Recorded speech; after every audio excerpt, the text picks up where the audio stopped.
We're talking about part 3 today of Canada's Drag Race Season 1. I did not expect 3 parts for this season.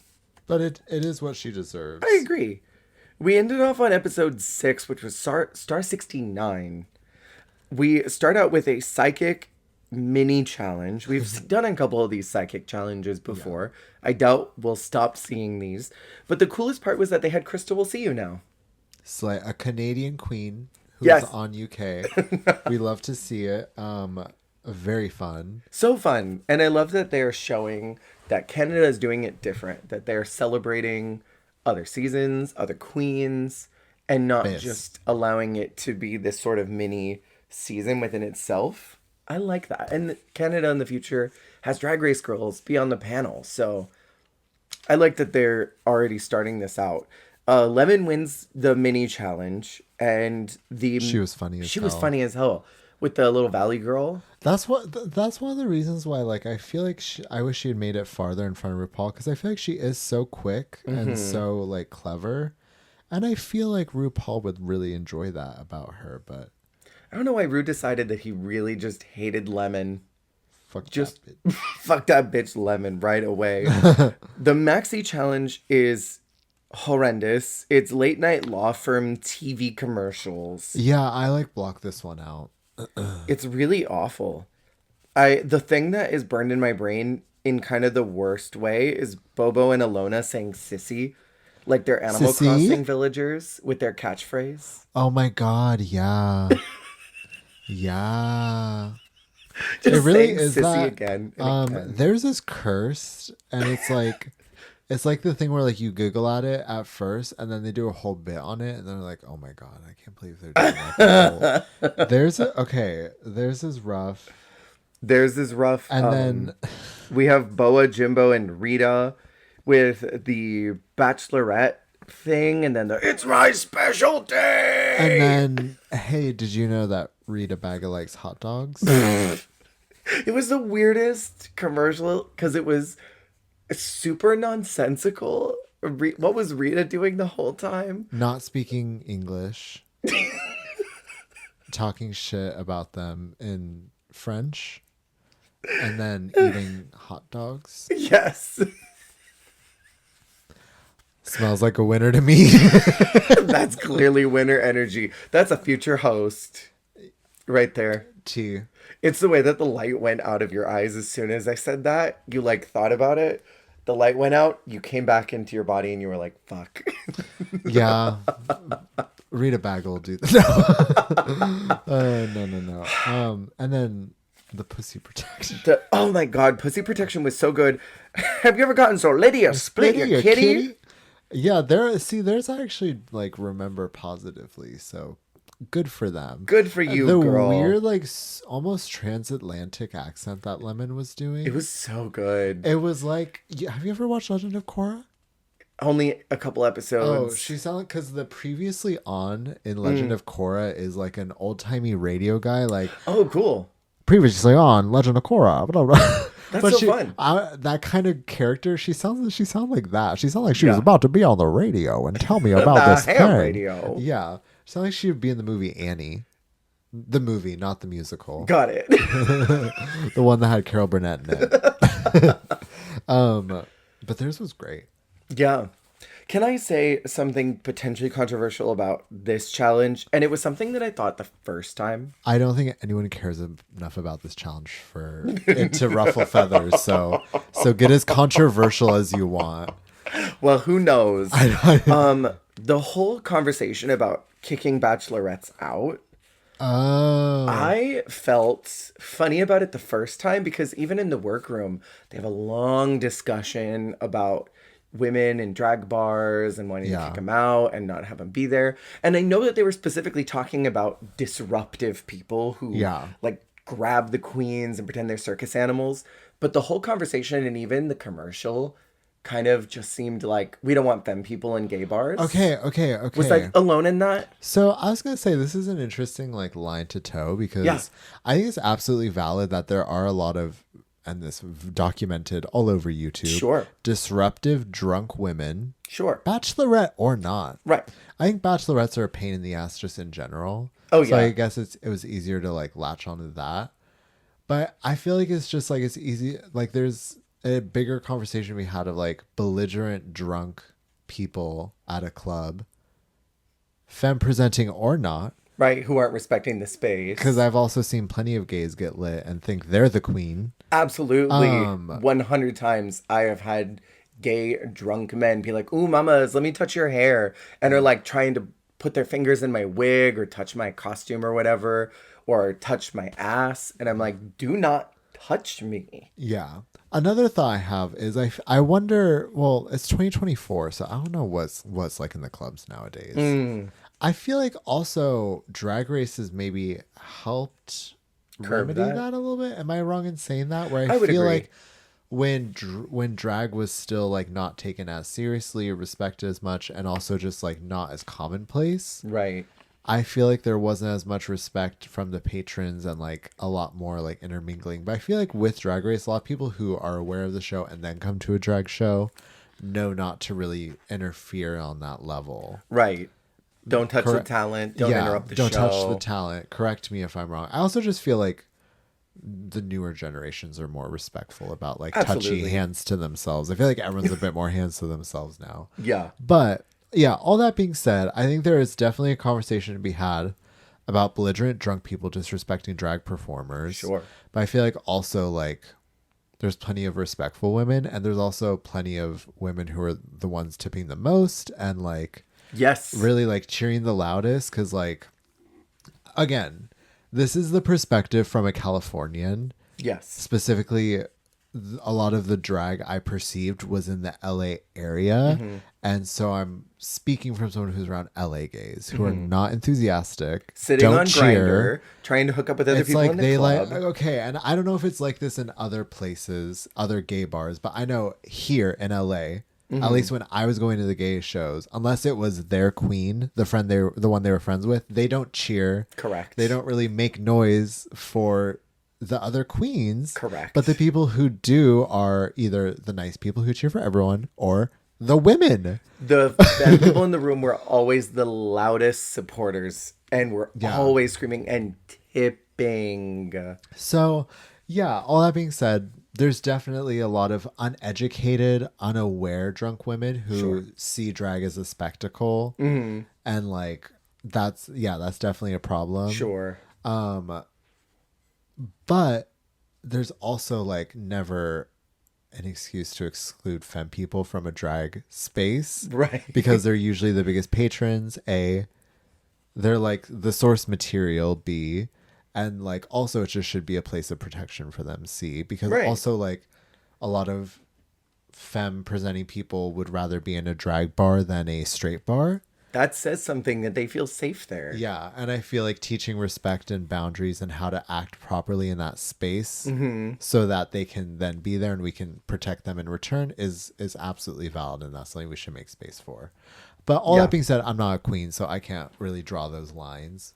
But that's just like how I, in a perfect world where everyone was actually nice to each other and respected each other, that's how I'd like things to be. Yeah, and I think that is definitely a good conversation. I don't know if that particular commercial really I did that. No, and like it's a 45-second commercial, so it's not like you can have that conversation. There's not going to be that nuance, no. But to jam pack a very nuanced issue like that into a sort of get women out of bars type situation, sort of seemed without tact. But maybe that's me being overly sensitive. I feel two ways about it, because I think the first time I did think it was a lot funnier. Right. Because I think there is truth to it. Absolutely. But I think The Bachelorette, again, it's a really easy thing, and it's aesthetically an easy thing to latch onto. Right. But you could also do it like, almost like it's a disease. Like, do you have a case of like... Do you have a disease? Do you have a case of the yes girl? Like, do you have like UDP, unhinged drunk patron, like something like that? Like, wait, that's so good. Like something like that, where it's kind of like a misdirect, and it's the same thing, but you don't have to single out like a specific party. Yeah. But I'm sure I haven't been around bachelorettes much. I avoid crowds, but Right. maybe they are the devil incarnate as portrayed by Jimbo. I never worked any brunches. Those were pretty exclusive gigs, but I've been to plenty.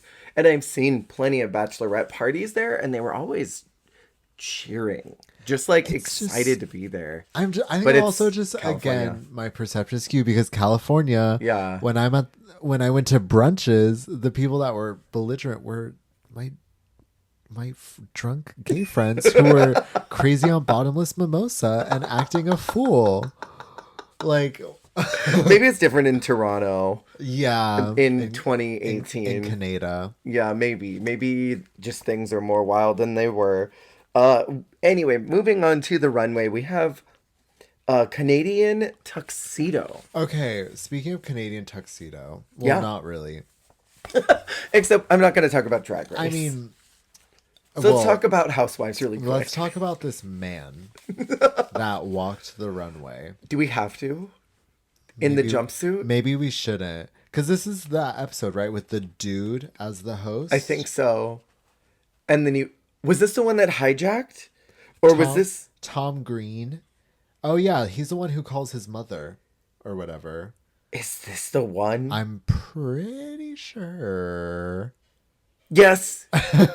It Yes, is. because it's that straight man Oh no. who, like, I think.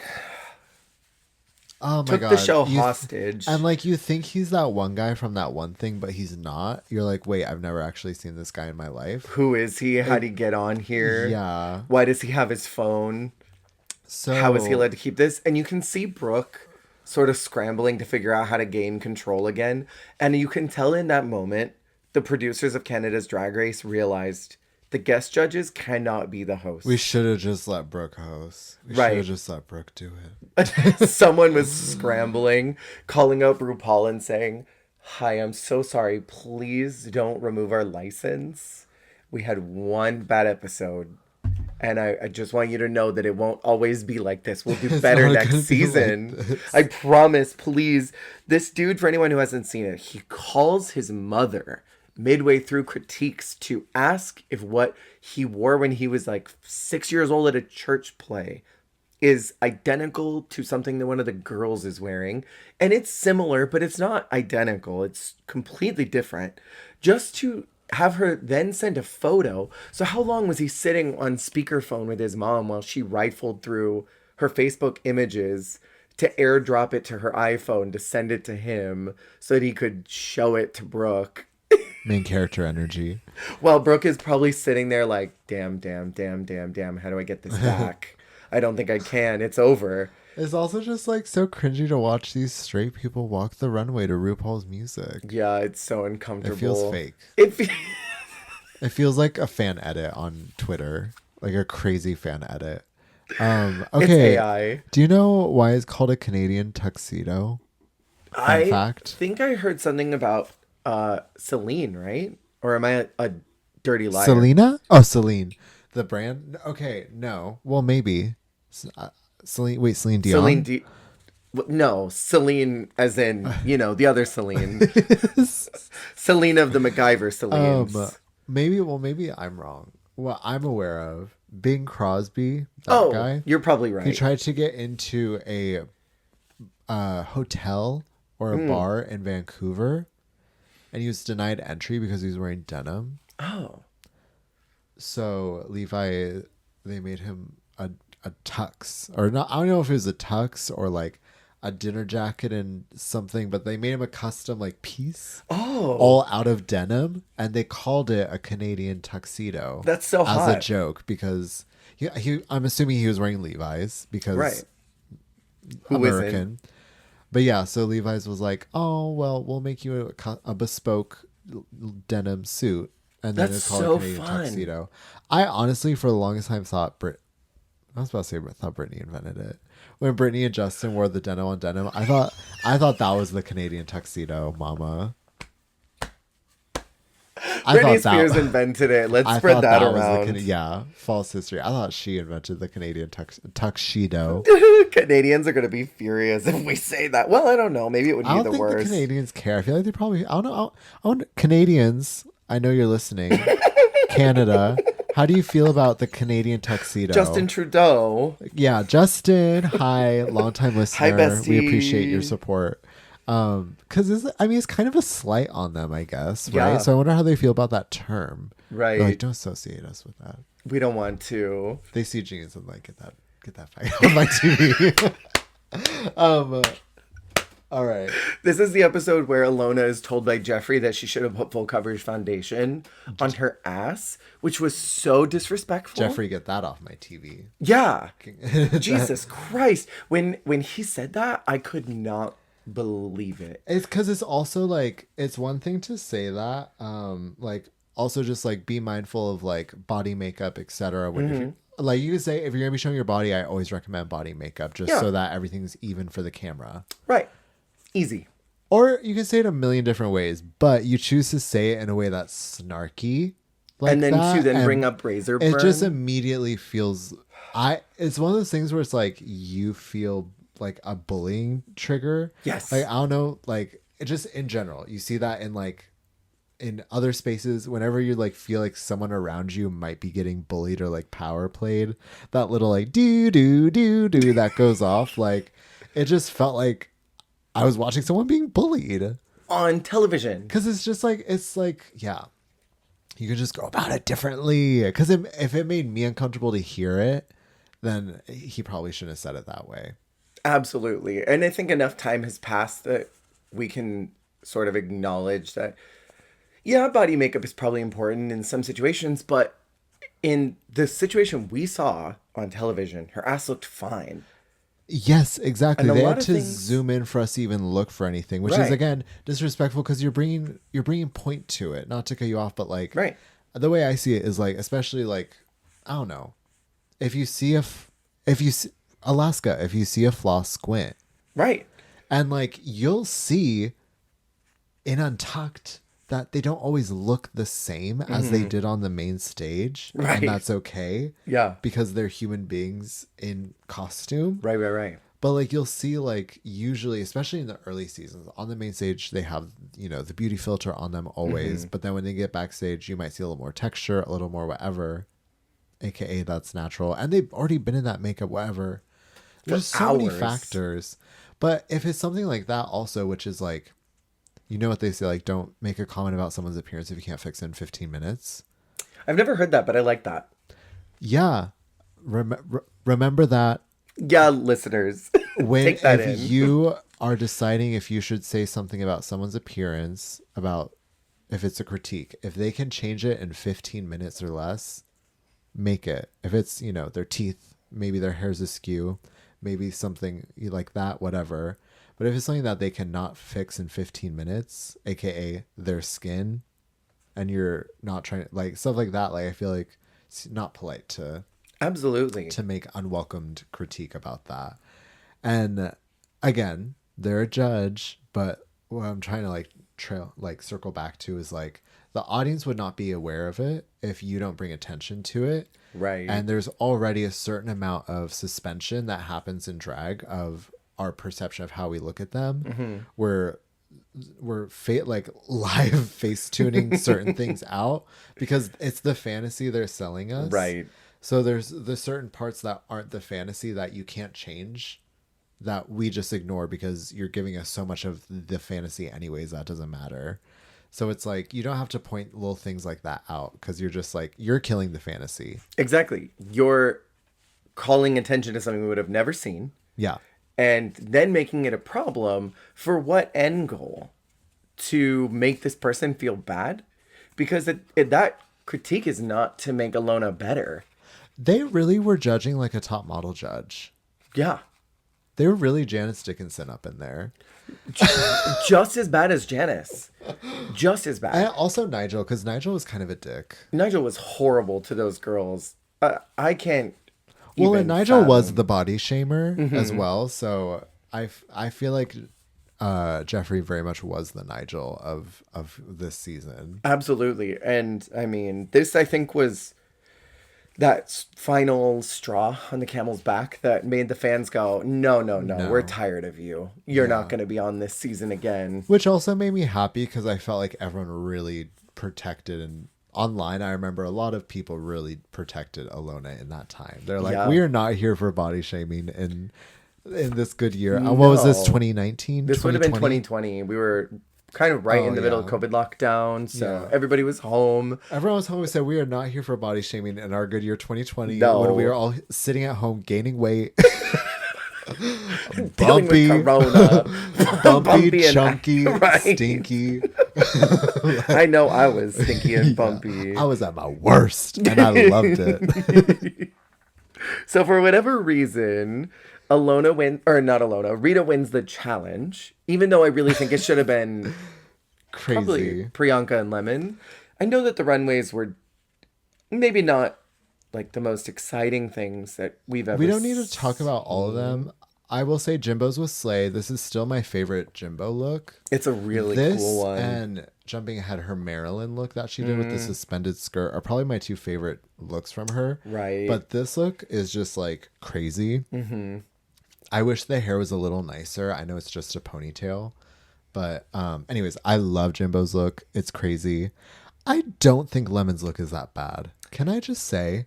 Also, she's worn much worse things like just a couple weeks ago. I'm sorry. The Celine one was bad. The look she made, like I know it's not great, but I feel like it's fine. I feel like it's passable.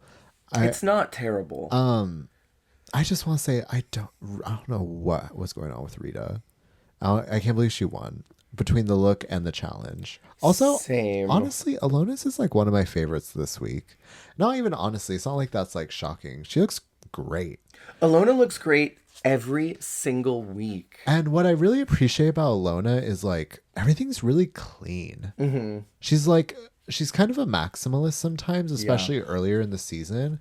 But times like this, you can see like she can really do just like sleek.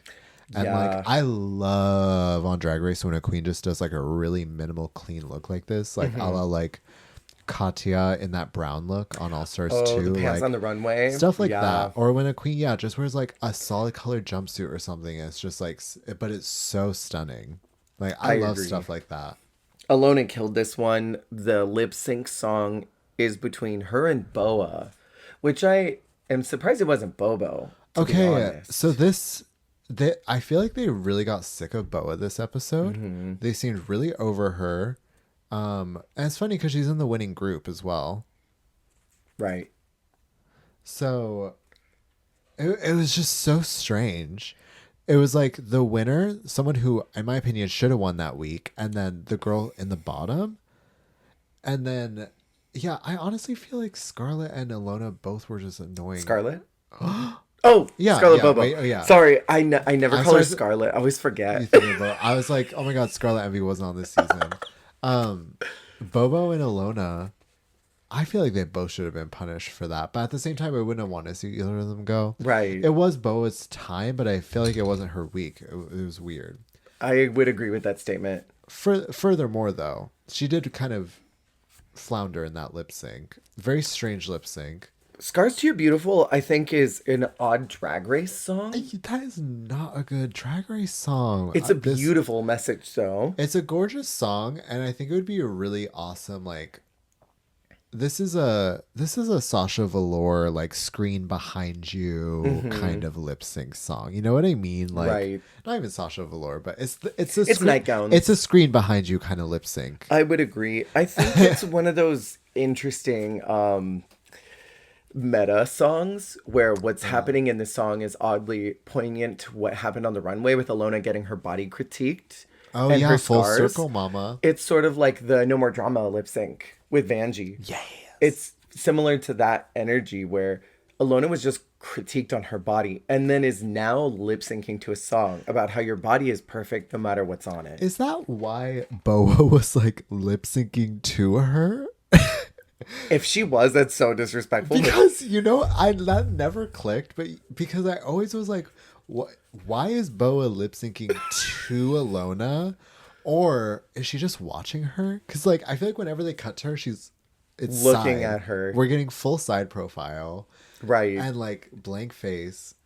So either, A, she was lip syncing to Alona, or this would probably be me if I was on Drag Race. I'm so distracted. Right. It's the ADHD. I think I'm performing to them and like just getting like little peeks out of the corner of my eye of what Alona's doing, but I'm actually lip syncing to Alona looking just right watching at her. Yeah. I mean, she was so magnetic, though. Right? And, which is a real testament because that's a freaking heart song to just like lip sync with no theatrics. You have no props, you have no outfit change, nothing. Because I feel like this song almost necessitates that. Like I would expect like a prop, you make a me change, feel a natural gag. woman. It needs something. Mm-hmm. Yeah. And she really just stood there and delivered that song in her little denim jumpsuit, and she slayed it. You better work, you little bitch, in your denim jumpsuit. Can I just say, I loved you in that denim jumpsuit. Yes! I've been waiting to use it. She delivered, she destroyed, and she just stood there and owned that stage. And it's testament to not needing to run around the stage like a lunatic. Especially with the slow song, I think sometimes people feel that they have to do all this fierce cunty walking from one side of the stage to the other and then go up to the top of the runway and then slowly make their way down. And Alona kind of just took her spot and just set up a circle of energy camp around her. Yeah, a force field. Yes, a force field of this is my stage and I might not be moving more than 2 feet, but it's going to feel like I've moved everywhere. She just had so much presence, and that's a hard skill to have. Yeah. And this sort of solidified a big moment of my entertainment and love for Alona, just as a human being on Drag Race. I think that she's really quite it.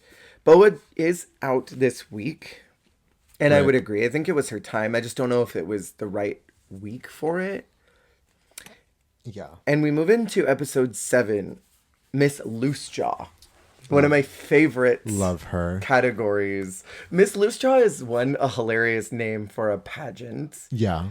What do you think about doing a pageant on Drag Race? A sort of meta look at the drag world, because pageants have always been a really big part of our queer culture and especially drag culture. Referencing that on the show. I love it.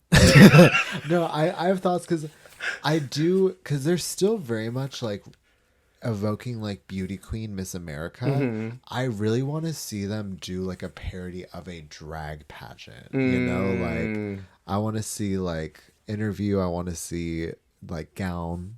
All that. Beautiful gowns, and then the talent portion. But I think it's really fun, and I think it's funny because also some of them are so not that.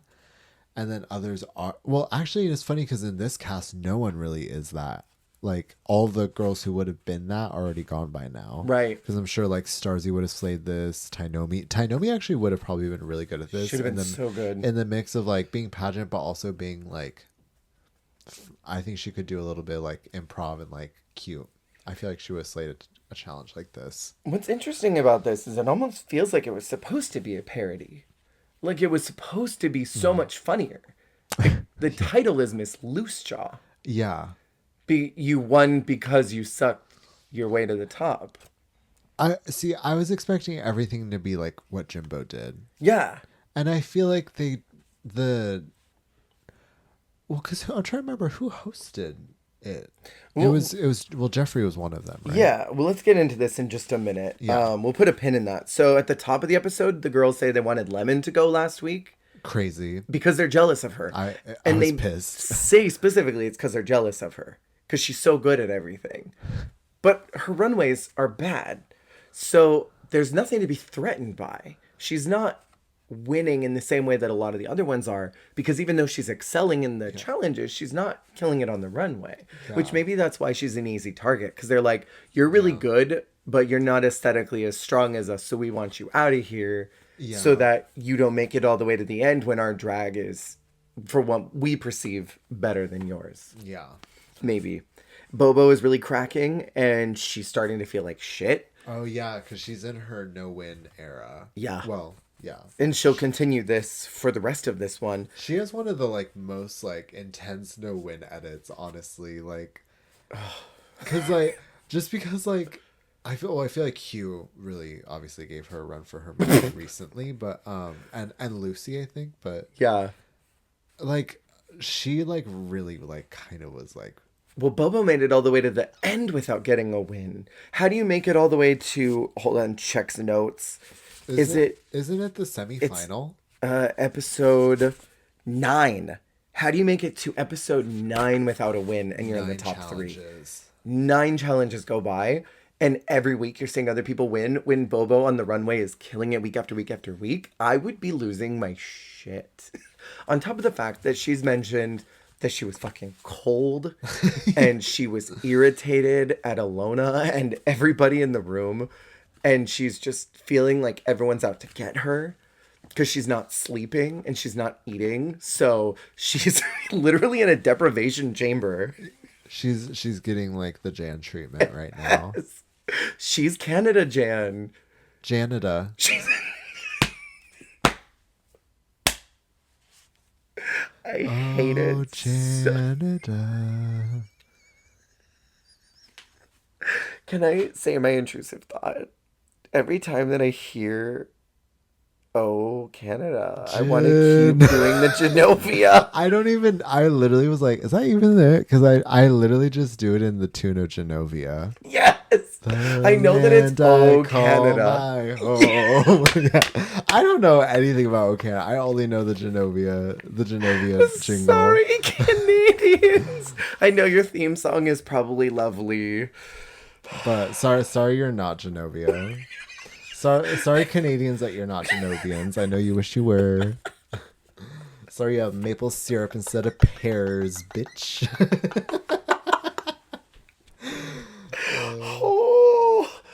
I'm like hot right now. What climate? Because if pears are their top I just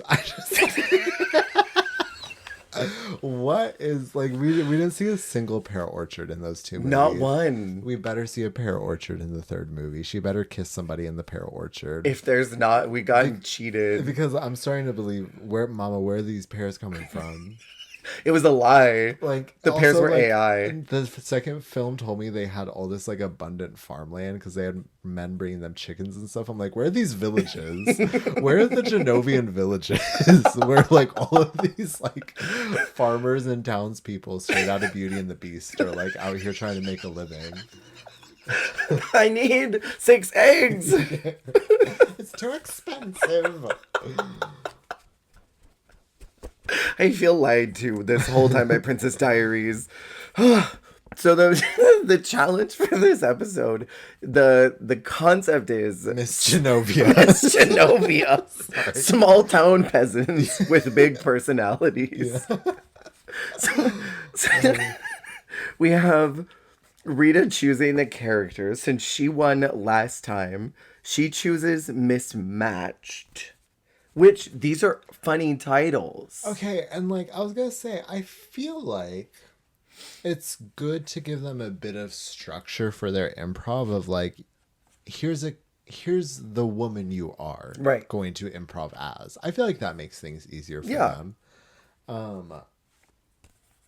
Yes, some of them are wild, but yeah, continue. Jimbo gets Misbehavin', the town bicycle. I honestly would love to play that role because there's so many ways to do slutty that you don't have to be deep-throating a microphone for. Yeah. And I mean, I know Alona just did Rebecca Moore, but you play that character. See? That's... Bobo gets misinformed, the know-it-all, and I was so confused by her characterization because a know-it-all is someone who would be talking really fast and spouting out a bunch of information at you. But Bobo is kind of playing it like a sort of dumb girl who's in study hall. Can I say maybe it was like, not that it was like a little too close to home for her, but I feel like... Was she typecast? I feel like they were trying to like do shade by making her... Maybe.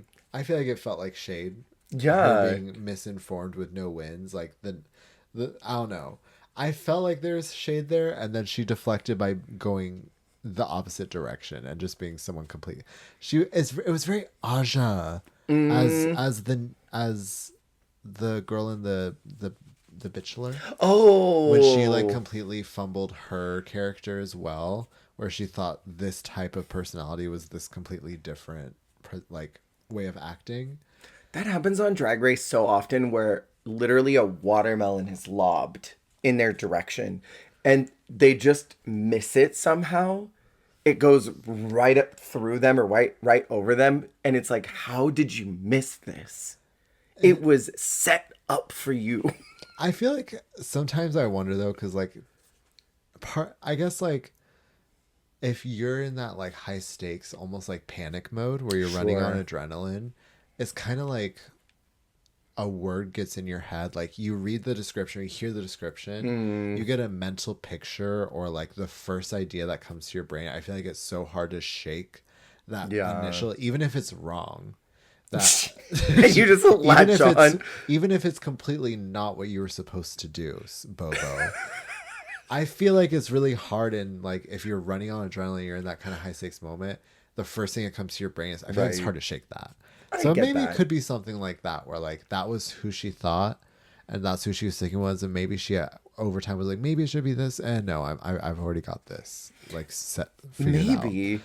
It's just so funny that so many of them were given characters that were just like them, with Jimbo getting the slut, Bobo getting the know-it-all, Lemon getting the brat, and Alona getting this sad, miserable blob. The one that and that, we'll go over these names really quick. So Lemon got Miss Fitz, and that's the brat character. Alona got Ms. Arable. I can't remember how they pronounced it. That's the sad one. Les Miserables. Les Miserables. I feel like that's a pretty easy character to play. You know? Yeah. Yeah. But then Priyanka got Misdemeanor, which was angry. I feel like Scarlett would have done good. Honestly, Scarlett and Priyanka should have switched. Yeah. Because Priyanka would have done good with a fast-talking character like that because she is good with that kind of presentation. Yeah. And then Scarlett could have been the like punk, like scary kind of I'm gonna fuck you up. I don't know. I just feel like sad and angry are emotions that are not fun to play in improv. Where do you go with that? Tell that to Inside Out too, because they just passed 1 billion in the box office. Yes, Inside Out, the famous improv sketch. Improv. I feel like. Where do you go with anger? Anger is hard to make funny. Yeah. In general, anyways, because like I feel like, especially in a queer space, maybe that's too like sensitive, but I feel like for me when I see anger, I'm like, no, this is not good. Right. So I feel like it's hard to make that comfortable, let alone funny. Right. And if you get that as a prompt, why should you be Miss Loosejaw? I don't know. Fuck you. Yeah. That's not funny. Yeah. Or I'm just so sad I'll never win anything. It's funny one time and then it's not funny anymore. Yeah. So how do you do that? And I mean, the talent show, you could do something while scowling, but then it puts you off guard. You cannot do that. And if you're crying the whole time, you're uncomfortable. You can't laugh at that. Yeah. I feel like it's hard to also make like crying funny in the same vein. Yeah. And like, I mean, the only thing I can think is like a Debbie Downer kind of character, you know, that like wah wah kind of vibe. You know what I mean, though? I guess if you do that the whole time. Yeah, but like that Debbie Downer character was like everything like you like start like every answer is like the positive like pageant answer, but then it all kind of ends sad and then it's like, oh. And then like you look directly at the camera and make a sad face. You know? Maybe. I don't know. It just seems like such a loser prompts. These are very clearly bottom roles because there's nowhere to go. There's no levels you can really get. They're all bottoms. Yeah, so I agree. We get Rita doing a gift wrapped dog at some point for her talent show, which was really fucking weird. Jimbo does weird animal calls, and she specifically says weird animal calls. Iconic. Bobo does Bongos. Almost erotic. ASMR. She gets like surprised by them. She's like, you know, she's like Turned making on by little. them. She's like, it's like a post-verbal drum performance because she's like, Post-verbal drum performance. she's because she's like spanking the drums non-rhythmically and then like doing little exclamations. Like that's the best way I can describe it, because it's not like she's trying to do any sort of. It's just like. See, but I think the funnier way to have done that would have been, oh, and in the middle of South Africa, they actually play these drums like this. Isn't that so cool? And I know that because I studied at this place and blah, blah, blah, blah, blah, blah, blah, blah. And you just keep going. And she just missed the prompt, I think, so badly. She was such a weird route. Lemon did my favorite thing in the whole world, which was the mime. Oh my God. Who knew that miming on Drag Race could have been so funny? It's also funny because, like, if you ever watch Toddlers and Tiaras, my favorite thing, and also even in Drop Dead Gorgeous. Oh, I can't believe we haven't. You've seen that movie? Portions. I know. It's a gay really crime. should watch it. It's, I mean, iconic cast, but it really is like so funny and so like, it hits a lot of this like what we're talking about. But there's something so funny about a really beautiful, whether it's like on Toddlers and Tiaras or like a Miss America pageant, whatever. This really, really beautiful woman doing the most ridiculous out of left field talent. Yes. And so like having like the perfect pageant kid, which is what Lemon's character is supposed to be. Right. Which is even funnier is because it's the same. I'm trying to remember what freaking Denise Richards' character does for her talent in I wouldn't be Drop surprised Dead if we Gorgeous. never saw But Denise Richards again. That's what Scarlett envies, that Mount Rushmore look that she did. Oh, yeah. That's Denise Richards' look in Oh. Drop Dead Gorgeous originally. Or like in Miss Congeniality, Sandra Bullock, when she does that instrument. Yes. Like shit like that. Like I just think that's so funny when it's like supposed to be like this beautiful like Glamorous goddess, person. and then they're doing this stupid ass talent for you. Like it feels very like Yes. like, I love it. I love stuff like that. It's so good. That juxtaposition is freaking hilarious. I enjoy it. So yeah, Lemon slayed in that regard. She killed it for me. I don't want to talk about Alona. You can if you want to. That it's hard to make people. Okay, it's like she was like energy vampire though. Yeah. Because it was like, it's like she was like inviting you not only to not laugh, but to actively not want to laugh and hate it and be upset about the experience. She said, "I'm not the only one who's going to be miserable, But so are you, bitches. I'm going to spread the gospel, mama." Her and Priyanka made me feel bad. Why was Priyanka pregnant? That's That another layer. storyline on top of it was completely unnecessary. And then delivering the baby during the pageant only to go nowhere with that either. It was a joke that didn't pay off at all. Can we abandon the idea of labor on RuPaul's Drag Race? Yeah, I would love There that. have been multiple times where a queen thought it would be hee hee ha ha if I give birth live right now as a bit. That'll be wonderful. That'll eat it up. I don't understand. You're not alone. I don't understand. Do you know what I think would have been funny for a misdemeanor character? That kind of like, almost like an undercover criminal where it's like, I am presenting like I am Miss Congeniality, and then when the host isn't looking, I'm like flipping you off. I'm like knocking over like the mic, like shit like that. You're like an annoying little like cat when no one's looking. I'm into that. I can't remember if Priyanka had an ankle bracelet. I don't think she did, but that also would have been interesting too. Playing off misdemeanor. Yeah. Like you've escaped and you're not supposed to be there. Yeah, act like one of the judges is your parole officer and they're watching you. Yeah. Or like looking around constantly like you're not supposed to be there. Yeah. At one point running and hiding. Yeah. Seeing if they're watching. Oh no. What? No, nothing, it's fine. Escape from what prison? I don't know what you're talking about. You didn't say that? Oh, okay. I thought I heard something. Yeah. That could be a fun way of doing that. Tracy Melshore is here as a judge. Hey, Queen. We have Jeffrey moderating the whole thing, and we have a drag legend on the panel, Michelle Duberry. Oh yeah, she seemed over it. She definitely seemed over it. I don't think she knew what she was getting into. No, I think she was very exhausted by the end of it. I don't think she was anticipating on being there as long as she probably was. It was probably a 12-hour film day, and probably by hour 3 or 4, she was like, I need to get out of this drag and I need to go. So I'm going to steal the crown, and that'll be my bit for how I'm going to get out of here. Yep. And if you need to do anything, just don't do wide shots because you won't have me in it. Very that. I feel like that's what happened. Giving Jasmine Masters leaving at the Christmas special. And then I love that bit of lore. That's my favorite thing in the entire universe. A lot of this, I think, was kind of filler.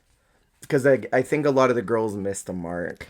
Yeah. And I think Lemon killed it. I was going to say Jimbo Lemon too. and Jimbo Yeah. killed it. And they're the only ones who really like got it though, because it's not even just getting a character, it's getting a character that's funny as a pageant contestant, which I think Lemon specifically did the best at. I think Jimbo was really good at fulfilling her prompt because it was something she knew. So she just like reached into her like slutty bag of tricks and pulled out a really funny character. But I think Lemon just succeeded so well at how is this person a pageant?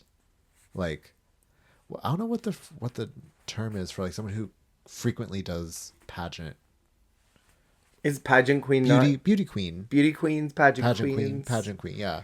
Just like the rich with that like crazy obsessed pageant queen that like is always doing them and always trying to win. And also very much the Toddlers and Tiaras kind of character as well. Yeah. It's like pulling into also what at least me as an audience member think of reference wise. Right. They tapped into that well. They understood what they were doing and they understood the show. And I think that they were the two best ones. The runway category is one of my favorite categories so far this season. That's pageant perfection. And Rita covered her tattoos. All of them. She looked so glam. The amount of time that must have gone into covering those tattoos. She looks like pink. Love pink. Love pink. We have Ali X. Oh, sorry. Oh, sorry. Go ahead. I was excited to talk about Ali. Ali I thought X. you were going to talk about Ali X. I love me some Ali X. She just released a new album and she's hot. I love her. I love that. I What were haven't you heard gonna any of say? their music.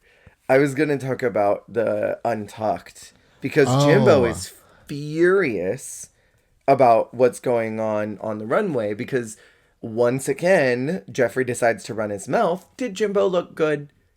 I don't think so. Yeah. But Jeffrey said that she didn't look glamorous at all. So Jimbo is furious and says that Jeffrey doesn't have a command of the English language, which this is I think, the reveal behind the, well, this is so crazy character that Yeah, we've seen of Jimbo up truly. until now. Because Jimbo is a clown. Yeah. And Jimbo's always said that she's a clown.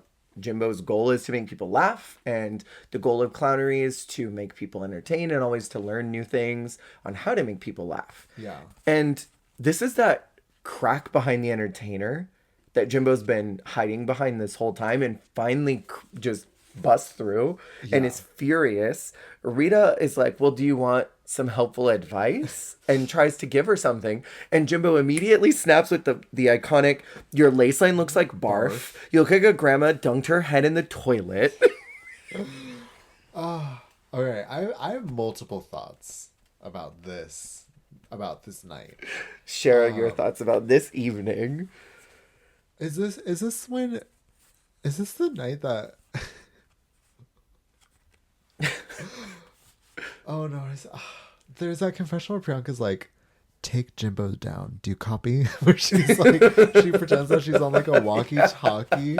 She's like, take her down. Take Jimbo down. Do you copy? Anyways, one, I think Jeffrey was a little out of pocket, and honestly, I'm glad that Jimbo said something because she was the first person to say anything to Jeffrey. The Really whole not season. glamorous at all. And I feel like maybe it was just to Jeffrey, but I feel like if Stacey had said it, I don't think she would have talked back. No, I don't think in so. my opinion. I feel like all of them were frustrated with Jeffrey. Yeah. Because I would feel a sense of camaraderie, like with what happened with Alona last week and what's just been happening over the course of it. We don't even know what's not being aired. Right. I'm sure there's a general feeling of we don't fuck with this. Right. This energy is, So, we're tired of it. If someone like Jimbo, who maybe isn't as afraid to say something back, is hit with something, but it's kind of like if you've ever been in that dynamic where there's someone who's unliked in the group and then they talk to the wrong one, Yes. the one who will say something back, then they're suddenly coming at you with all of the dislike of everyone else in the room at that person. Right. It's very much that. I've been in those social situations. Same. Where the person in the group who will say something says something for everyone. Correct. So sometimes I don't know if that was the case in this situation, but I feel like Jimbo's like fed up. Absolutely. And obviously she was fed up with Rita as well, but I feel like Jeffrey started it. Jeffrey threw the first brick at Jimbo Wall. At Jimbo Wall. And somebody did die at Jimbo Somebody Wall. died. Multiple people died at Jimbo Wall. But also, in defense of Jimbo, I will say, I think she probably felt very uncomfortable in that look. Oh, sure. Because being a fish out of water of like, you're a clown, and she probably did her version of glamour already for them. Right. So having to like do this prompt this late in the game where she also, I think, is having a little bit of a covert Bobo storyline because she won Snatch Game, but she didn't win last week when she could have won over Rita. Right. And she's going to have that later with the makeover as well, where I think she's seeing as well moments where she could have shined and she's not. Yeah. And it's just, she's not being vocal about it like Bobo is. But all that being said, I think being taken out of your comfort drag, the drag that you feel like yourself in, and being put in a different type of drag, then having that drag critiqued, Right. I'm sure and that's probably why they're the least. Oh, like what you said, the veneer came down because they don't really have the clown them on them. Yeah. So it's a different character. I feel like they can't really be that because I feel like we saw that on All Stars as well. Certain looks, I feel like they were just a certain type of way. More like when they were the chess piece, they were very much a wallflower. Yeah. But then in looks where they're more like a woman, you see a little bit more personality come out. Like I feel like that you're also seeing the like clown side of them in this sense where they don't have any clownery. So they're very no clownery. Mall, but there's no clownery. I feel like they're very raw. In a very different kind of way. It's very what Dela does as well. When Dela is in her type of aesthetic, she can sort of lean in on Dela. But when she is presenting something different, it's Ben. You know? Well, and to add to Jimbo's frustration for saying not glamorous at all, I can imagine that being like, okay, so I put all this effort into not doing what I like to do, trying to be this like pretty, like dolled woman up for thing you that you want, and you just completely hate it. Like, great. I hate it too. Right. Fuck my drag. Yeah, fuck my drag, right? Very that. And fuck your drag, Jeffrey. And your eyeliner. Lemon wins this challenge, which at this point, I remember in the original season watching and thinking, she's going to win. Lemon's got it in the bag. This is like end goal. It's already happened. Lemon made it through the design challenges where she didn't do really well. She did great in Snatch Game. She did great in improv. She did great in acting. That's the winner right there because it's not going to be Bobo. And it felt like Rita was being pushed, but I was like, Rita struggles in a lot of areas, so it's not going to be her. Yeah. Gagged, gooped. It's Alona versus Priyanka to Hello. Hello. Such a great lip sync with Really Priyanka doing her dumb camp waves. Yeah, and really solidifying her how good of a lip syncer she is. Correct. That the last time wasn't a fluke. Right. And Drove all with night. two very different songs and like two pretty different performances. She went a lot more comedic this time. Whereas Though she was manic in that she was last manic one. in the first one. This one, she felt a lot more confident and controlled. Like when she Correct. was like hitting the beats and everything, it felt like, okay, like I just got to I feel like maybe the song is a bit more in her wheelhouse. Right. It was fun. And she also won over Ali X, so I feel like that immediately gives you a sense of comfort. If you're making the person whose song it is laugh at your performance. You did what you're supposed to do. Yeah. I think that's the ultimate Drag Race fear is that you're going to have to lip sync someone's song in front of someone. And then what if you fuck it up? And then they're going to think forever about how you messed up their song and didn't do it right. Like Shania Twain will never go back to Drag Race after what Monet and May did to her. After what she witnessed. After what she saw on that stage, you know? Yeah.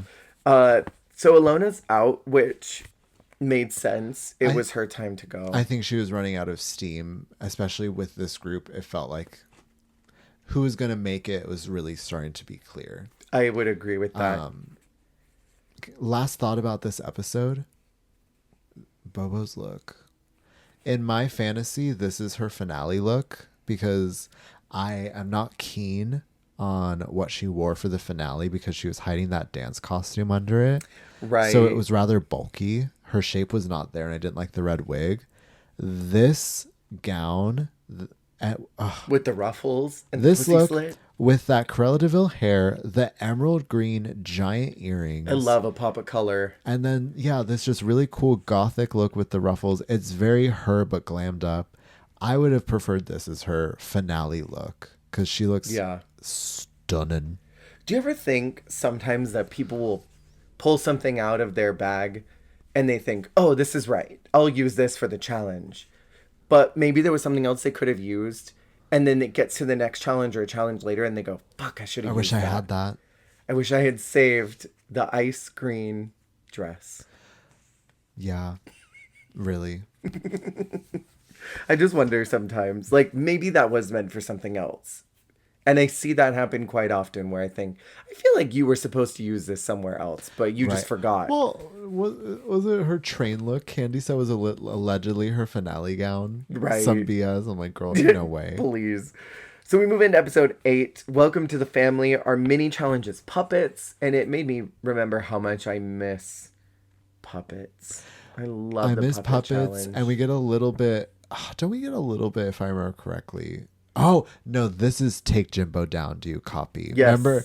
Because they're talking about... Oh, okay. This is the other great thing about the puppet challenge that happens, especially nowadays. The queens get petty with it, and they just use it as a voice box to tell whoever is judging the puppet challenge what this bitch is saying off the main stage. Yes. Because let's air out grievances. Because like they don't really do it in the US anymore, but some of the international seasons still do puppets. And a couple of them recently, they rat these bitches out to each other. It happened in España. You'll see.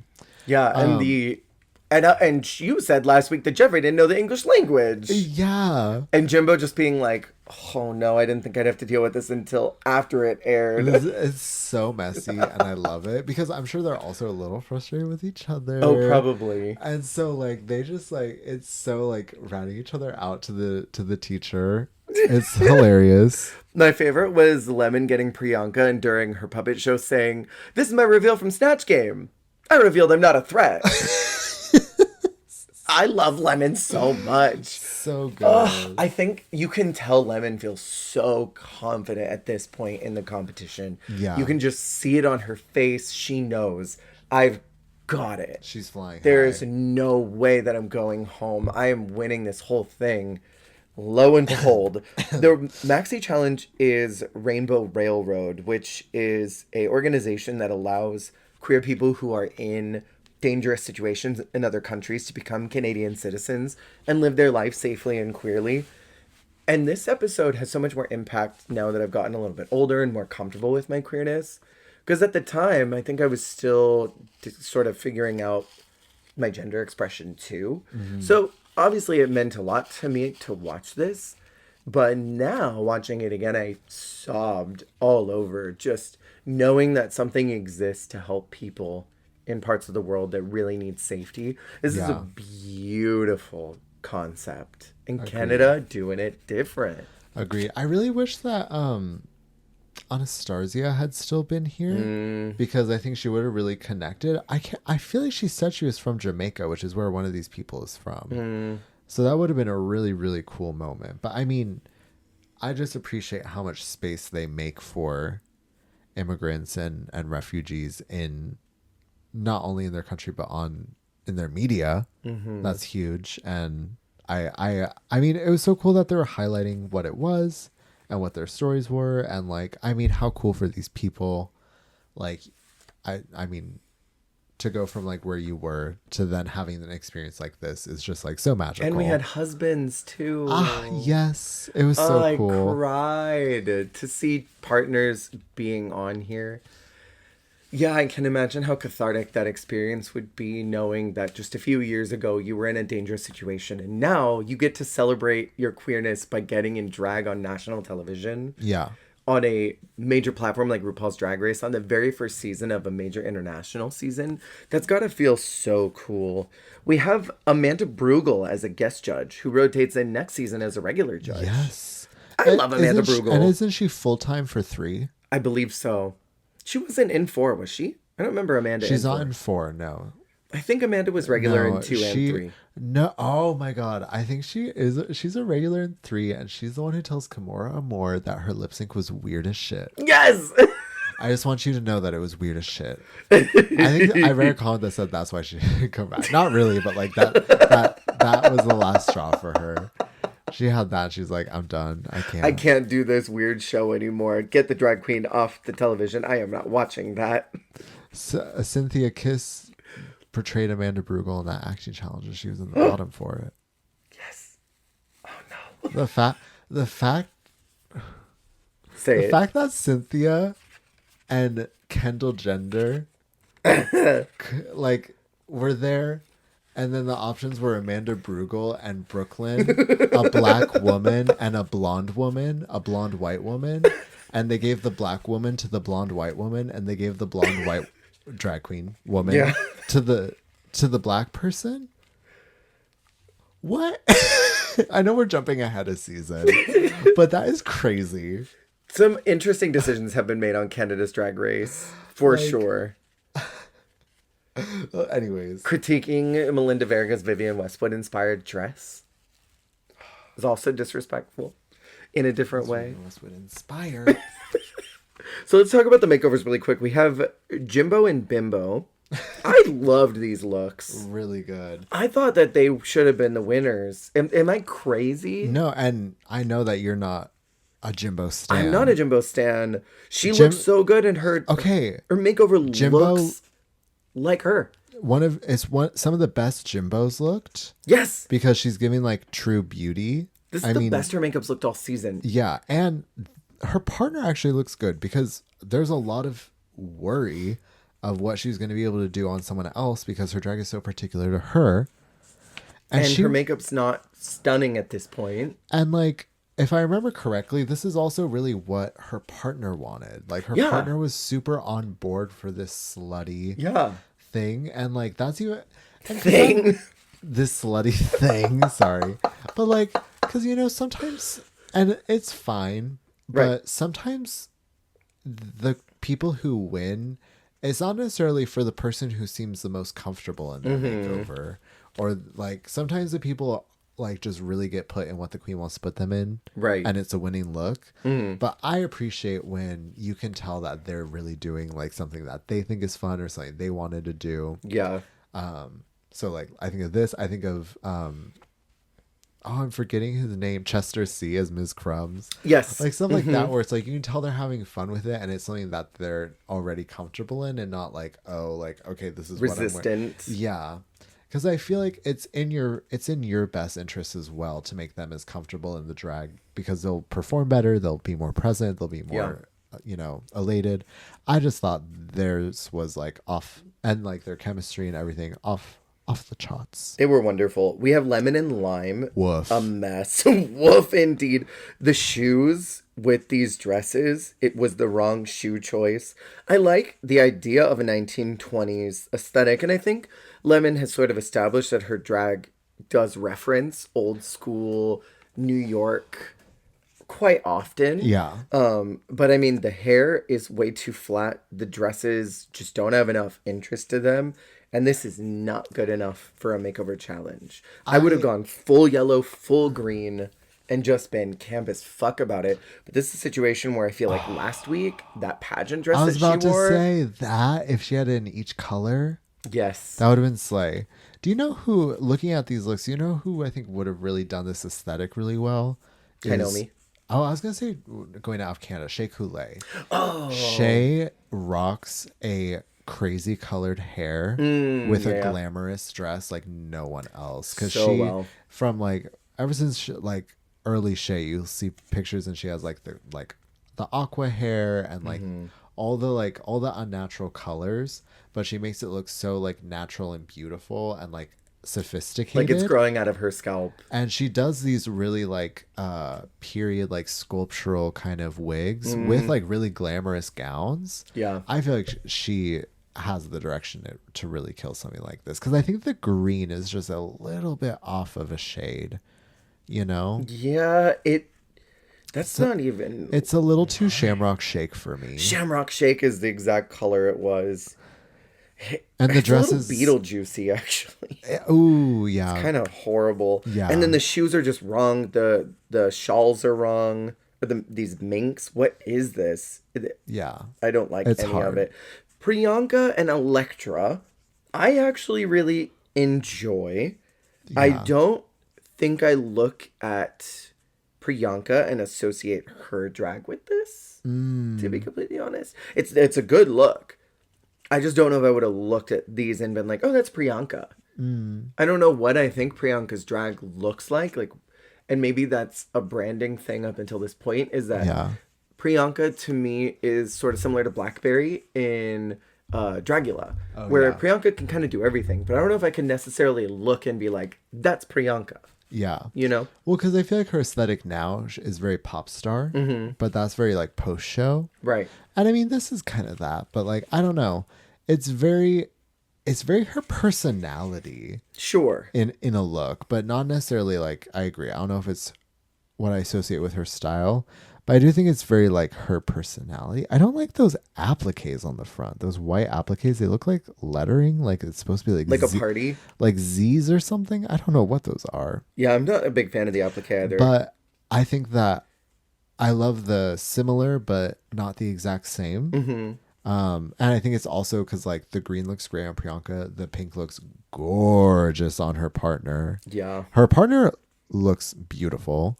I love the little headpieces as well. It's a good elevated look for them as well. I mean, it's very simple, but Priyanka looks nice and together and expensive. So for this whole group, these are good looks. We have Rita and Tari Baga doing Pinocchio and Black and White Snow White. Am I dumb? Tari Baga? What is that? It says Tari Baga on the wiki. What does that mean? Tari Baga. Is it Tari? I don't know. Tari Baga? Maybe it's French. Maybe there's some French phrase. Is it just an anagram of Rita? Oh my god, is it? I don't know. I don't remember if she explained why his name is Tari. Hold on. Sorry to this queen. Tari in French means department. Okay, anyway, so they look horrible. Love pink. They look terrible. They look rough, and it's bad because like she looks like an old woman. Her decrepit woman. Her partner. This is giving Nina West makeover. It's so bad. But worse. Yeah. How do you do that worse? And then we have Scarlet and Violet Bobo, which, if you're going to name your drag daughter Violet, I would have loved if they had done color plays. True. Done red and purple. Well, instead they did black and gold, brown. See, copper. Copper. Ugly. Yeah. Okay, well, it's weird because, like, it's like a gymnastic outfit with, like, a really cool jacket over it. But, like, I think that... The hair doesn't... The hair's very Bobo, but the color isn't her. And this style is not her either. The hair, the jacket, and the bodysuit are all mismatched. Everything's discombobulated. You know, I think I've just gotten so ruined by watching Thailand that I want bottom threes all the time. Wow. I would have bottom threed this. And I would have put Bobo down there and I would have said, you better fight for your life. It would have made her snap. Oh, absolutely. Fight for your life. Pandora screaming. Yeah, because it's really like if you're not on the top, you're in the bottom kind of shit. Because like Jimbo and Priyanka killed it, Mm-hmm. and then everyone else did bad. Okay, but imagine we were still doing Beaver back then, because Priyanka would have won and given the Beaver to Lemon, and it would have been Bobo and Rita. Yes. Guaranteed. And then, oh my God, Scarlett doing You Ought to Know. That would have been fierce. Rita would have been out. Oh my God. Absolute. Oh, Bobo would have eaten her up. True, that would have been fierce. 100%. This was a really even battle, I felt like. Yeah. I was actually surprised. I think it's one of those things of like really just comes down to preference. Because I think Rita's is vibe and Lemon's is performance. Right. Well, I mean, Rita's is a performance as It's well. vibey. But like, how do I describe it? Lemon's is like literally like performs like physical performance. So if you're more into like seeing a queen like really move to a song, then like, I think Lemon's your winner. But if you enjoy seeing a queen like evoke the message of the song, that's more what Rita went for. Fierce moments from both of them. My fierce moment for Rita is her unfazed snatching those fucking contacts out of her eye in one line Yeah. is crazy. Like she just like dug in there like I need to get these things out now. Yeah. And just like flicking them forever. And then for Lemon, the handstand, and then she like perks her booty and then splits in the air and then lands in the split. Lemon is so cunt. Cunty. I'm so obsessed with cunty her. cookie. When she got eliminated, Eliminated. I was very She upset. got eliminated from Janita. From Canada. Stop it. She goes home and we move into the snowball. One of my favorite challenges this season. I really love the snowball. We have a couple categories. CEO as an executive holiday. So it's basically executive realness. We have the Icy Walk of Shame, which I thought a lot of people kind of missed the mark on. Yeah. And we have Ice Queen Eleganza. So many unconventional materials this season. Yeah, Jesus. Also, Michelle is the runway host, and it was so nice to see her walking Walk to the Cover Girl. runway. Yes, I love it. Do you want to talk about these looks? Let's get into it. Oh yeah, it was a holiday party, the Yeah. executive look. So it's an added layer of like you're not only an executive, you're an executive at a party. Party. Also, I love that they're evoking the old school US tradition of a pre-finale ball. I love that. What do you think about a pre-finale ball as opposed to an early season ball where there's 32 looks? I think both. But I like the early one for the sake of get all the looks out, but it feels like the caliber of the late ones are always higher for some reason. Yeah. Because I think there's a desperation to pull out like The best things you've got. yeah. But yeah, I do prefer the late one because I feel like you really get to feature and highlight each queen's look a bit more than like when it's like the 36 looks. I feel like you forget most of them. Yeah. And they just somehow don't feel as like as impressive or as much gravitas because of how it is edited or something. Yeah. I also imagine that in a really tailored situation like this, where you've got your prompt on your little note card you get saying, we want you to give an executive businesswoman at a holiday party. We want you to give us a look that says that you were doing something slutty in the snow. You look at both of those things, you think, this is a part of a ball category. So I'm going to make these looks kind of similar. Because it's not like there's going to be many other things that are going to look like they run into each other. But this is very specific. Yeah. For the blue ball, I imagine that those may have been ambiguous enough that they might not have known Yeah. that was going to be a thing. Or even like the basketball challenge, where if you were just to be told, bring a basketball girl or a sports adjacent girl, but use basketball girl as a prompt, and then also bring us, what's the other thing that they had to do? What's the other prompt that season? Whatever it was kind of different. I wouldn't imagine that I would think those things were connected. Yeah. So I'd have very different looks I planned. see what you mean. Do you know what I mean? They could just be like stray runway prompts. Versus, Right, exactly. Oh, we're doing a themed ball. We're doing or some type of something. Christmassy event because I'm being told to bring a Frozen slut look and I'm being told to bring a holiday executive look. Clearly these run together. Yeah. So I'm going to have my looks kind of be similar if I'm thinking big picture. So Jimbo comes out in the executive holiday party look as the office slut, opening and revealing to some lingerie. I hate this look. Hair's rough, makeup's a little rough. It's like 80s like big shoulder kind of like glam vibe, and then the lingerie is like holiday, which is cute or whatever. It's fine. I'll give it like a 4 out of 10. It's a really soft 3.5 for me. Wow. I just don't like the hair. We have Priyanka in a solid 4 for me. I think that the texture is kind of hard to work. I love the idea of this woman who's so obsessed with Christmas that she's taken ornaments to make an outfit, but it's a little bulky. It's bulky. It's incredibly campy, which I do appreciate. I love camp. Like the fact that it's that ugly ass like garland fabric. Like I do appreciate the commitment and the ridiculousness. I wish she had like kind of like a more like sculpted 80s, like kind of like short, like ends at the shoulder. That like almost like that Lego helmet kind of like 80s hair. Just to like really sell that campy character. But I love it. Honestly, I think it's so stupid. It is very stupid, and I do love stupid. Sorry. No, go ahead.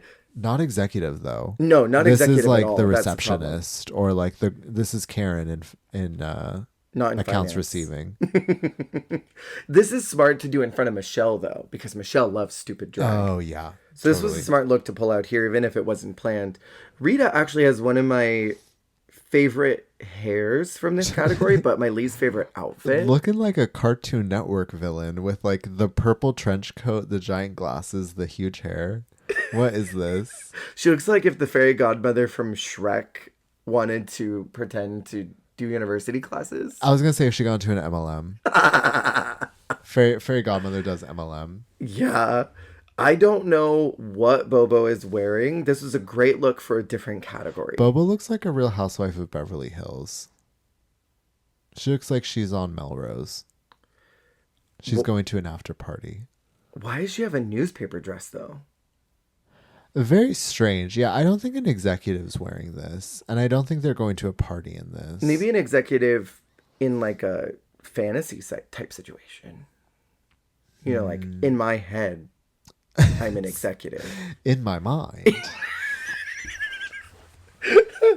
Then we have the slutty walk of shame, the icy walk of shame. Jimbo, for some reason, is in a bodysuit with rainbow applique. Yeah. Aspen Gay Ski Week. Yes. I got railed at Aspen Gay Ski Week, not clickbait. I think I like this look. But I'm also confused by it because one of my big parameters for any time I would think about runway looks is if I were to pull this out of Drag Race, could I look at that and say, oh, that's what this is? And I don't know if I would look and say, that's a slutty, icy walk of shame. Yeah, also walk of shame, and she has toilet paper on her shoe. It looks like a party. Did she get railed in a bathroom? The porta potty. She got railed. Damn. Right by the ski lift. Right in that little... Ooh, it's almost like a refrigerator. What's that like, do you think? Oh my God, what if you're in a porta potty and it's snowing and it like frosts over and you can't get out? Do you know what I mean? Inside the pussy? What if you're like in the porta potty for like a little bit like the porta potty freezes. No, not the bussy freezing. Wait, what? I thought you meant like wait, what? You were getting... Wait a minute. Bussy freeze. I thought you meant like if you were inside. What? Anyway, so like I thought you meant that if you were inside someone, then you froze somehow. Wow. Like you wouldn't notice it crystallizing. Thinking, like, do they have porta potties out on the snow? Because like, what if it's snowing? You're in the porta potty. What if you're in there for a little bit longer, like 20 minutes? You're in the porta potty 20, 30 minutes. It's snowing hard. snow shut the porta potty. Can't get out. You're snowed in. You're gonna die. What a way to It's go over. With the shit. The piss and shit. What if the inside of the porta potty, the contents freeze? Wouldn't they freeze? I think so. Well, and also when you're inside a closed space, it gets condensation. Oh my God. So it could freeze the inside So of the it's just porta making potty. like a poop ice. Those shitty frozen ice. That's crazy. I don't think they have porta potties out in the ski lifts. Anyways. Hey Google, do they have porta potties at ski lifts? Yeah. We have Priyanka doing a Canadian hockey type look, I guess. I'm not really sure what it's a bathrobe, but it almost looks like a hockey fan. Yeah, well she also looks like it's also the monkey. Oh, that's right. It is the sock monkey. Yeah, we got it. It's interesting. Well, okay, so it is walk of shame in the sense of like almost naked, take something to wrap you up, go. Nightwear, sure. This looks like it could belong to a dude. Yeah, there's a couple different POVs happening is the only thing, but I mean, passable. It's really good, I think. I like the almost chic shape that it creates. Right. Because there is something like unintentionally chic about, I think that's what they're trying to nail of like the walk of shame thing of like a drape or not drape a sheet like draped on you or like like a jacket or something like the almost naked, but then you have something just like covering you up enough to like get going, and then maybe a pair of heels. Yeah, I feel like there's something very like hot and chic about that, and I think that Priyanka nailed that effect the most out of them, like doing this category. Right. We have Rita giving a great example why nobody should hook up with her ever. What is this like Weird Al at Ski Week? What is this? So I knew girls at the club who would hook up with Trade all the time, and they would bring a little cap, and they would bring their zip-up jacket. So on one hand, I can appreciate the jacket side of this, because I remember one of the girls one time went to go suck dick after the show, and they came back and they had their little backwards hat and their zip up over it with, some sweats. Yeah. So I think maybe that's what the thought process was here, was my cute little comfy clothes afterwards. But why is it an 80s jumpsuit? I mean, it really is just giving like the thrifted 80s, like you could find this at like Savers. She looks like a styrofoam cup. And why does she have a big unibrow and a mustache? Yeah, it's not giving. Your mustache doesn't grow in that fast for a night out. At the worst, you'd have smudged makeup and your hair would be crazy, but her hair's not crazy. Her hair's really sleek here. It's crazy. Just in a different way. It's psychotic. Oh, it's crazy for sure.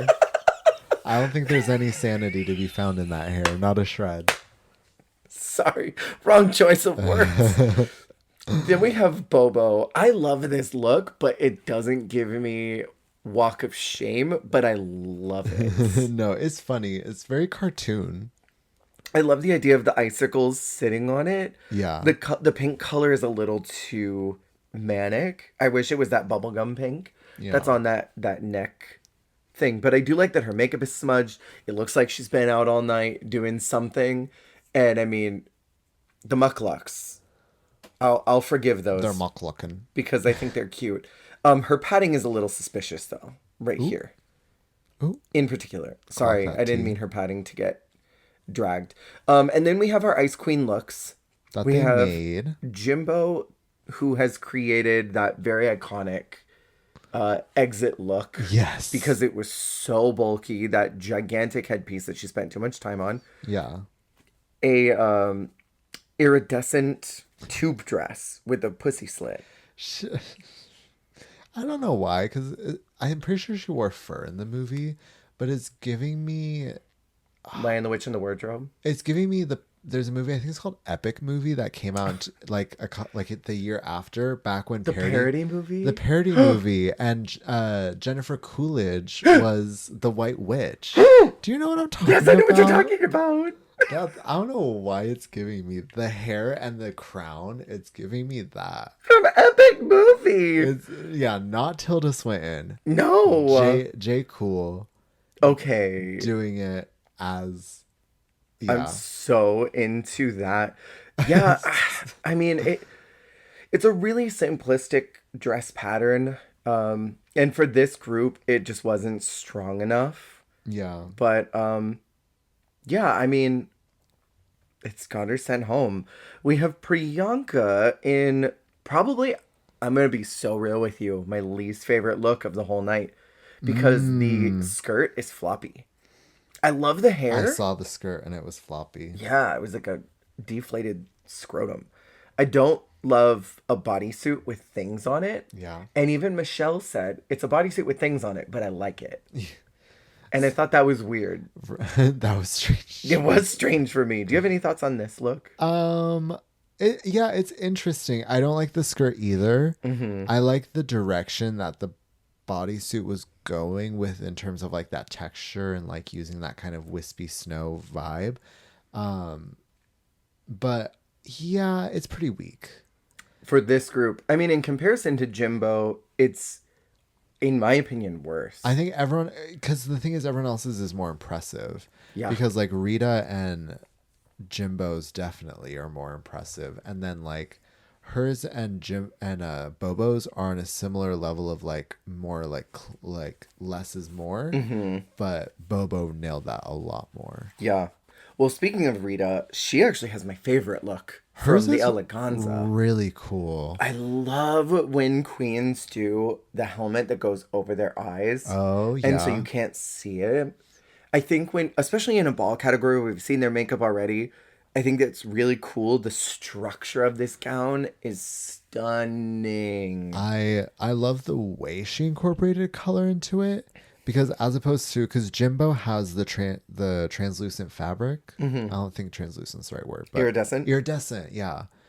But it's that cheap kind of like basic costume like rainbow Every drag queen fabric. has it. Yeah, whereas like Rita like really beautifully incorporated those soft blues and purples into it in a way that's just so like it's just that really glamorous like icy kind of aesthetic that I love. Even the tulle at the bottom, the way that it sort of cascades to one side, it looks like when wind has been blowing Yeah. and ice has started to form in that direction Yeah. and it's flowing in the wind direction. This is my favorite look. Plus the details of the finger elements. Yeah, those finger covers are crazy. If Rita did not flop the first two categories, easily she would have won She this could have one. won this. Absolutely. Even if she had only flopped the middle category. Yeah. But that first one was so not executive at all. Yeah. Looking at it again, it's a weird party host.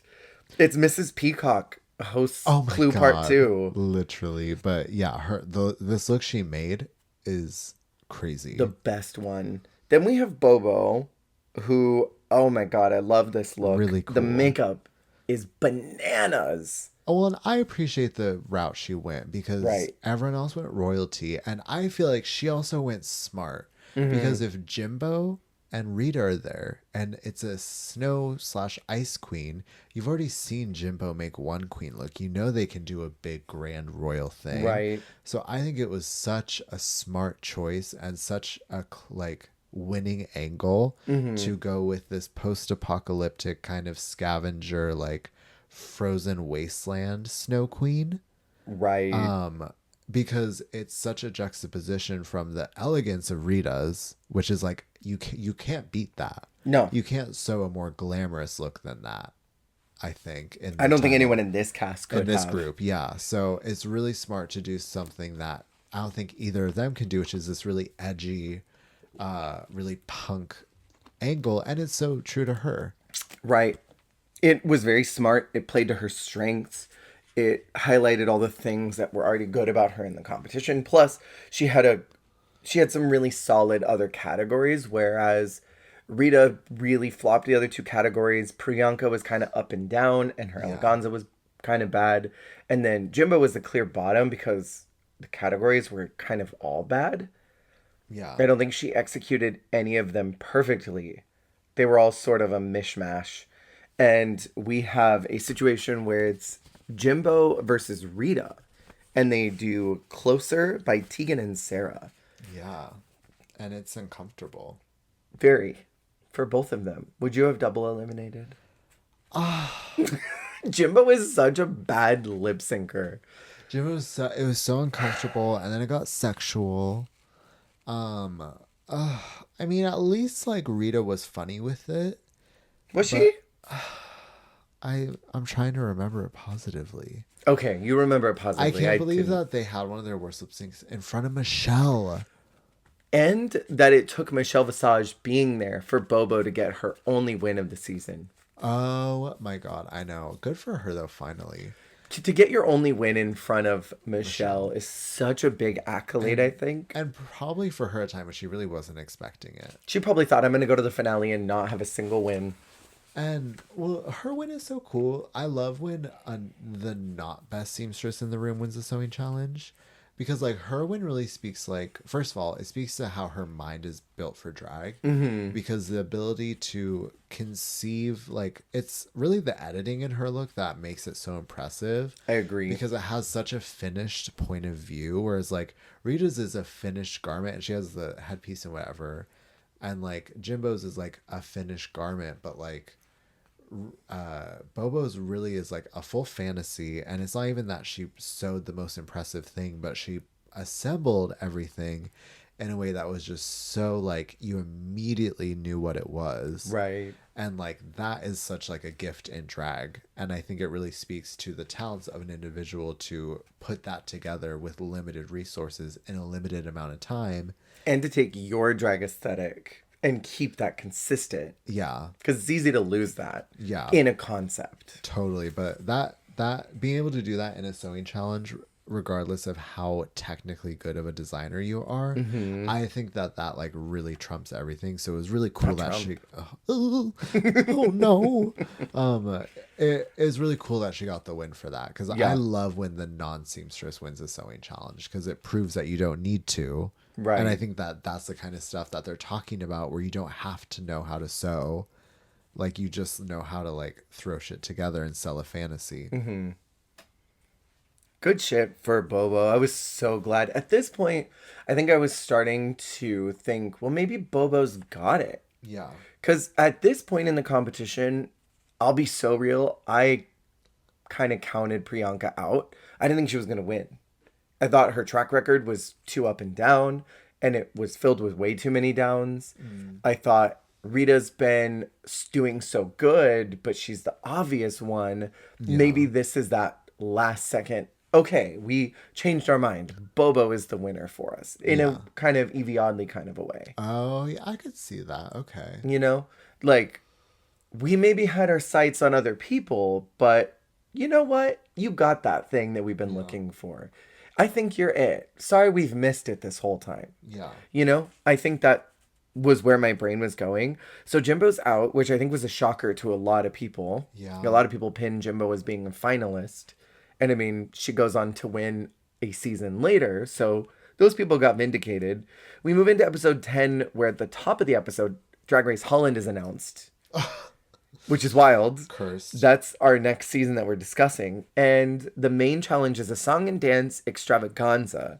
Tracy's back for a Q&A section, and I love Miss Melchor. I love her so you love much. That Melch. I love that Melch. Yeah, so this is kind of their like version of the Tic Tac. Right. I think she's wonderful. It was nice to sort of get a little bit of that extra why do you deserve this? Yeah. At the very end. But I think typically at this point, what ends up happening is, because they already know who wins, that final episode is edited in a way that we're sort of primed ahead of time. I feel like Priyanka got a pretty favorable edit through this whole finale.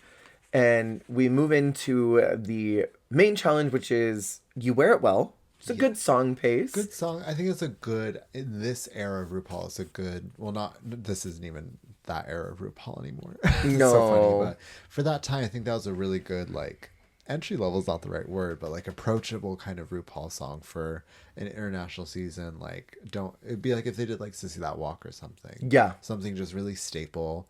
Kitty Girl. Those are all really great songs. Certainly better than what was it? Queen. Super Queen? Jesus. The acoustic version with Chad on drums. And Trixie on the electric guitar. Electric guitar. Yes. Yeah, I love it. Precisely. Priyanka does the what's her name? Question who is the first queen to walk in the room. Question compliments. Very that. We have Bobo being so fierce, but her lyrics were weird. Kitty cat meow meow.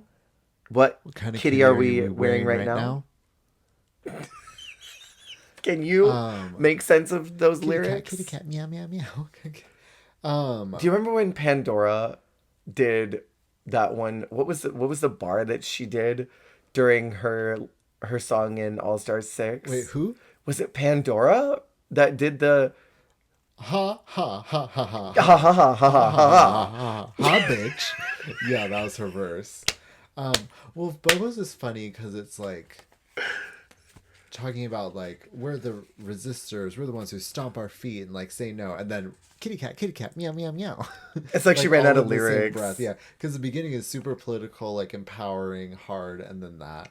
Do you think the kitty cat is where they said never mind? Yeah, she's not our winner. Yeah, she's done. She's cooked. It's a wrap.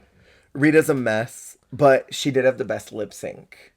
Yeah, she had a really tight lip sync. I just remember the alien actress taking over.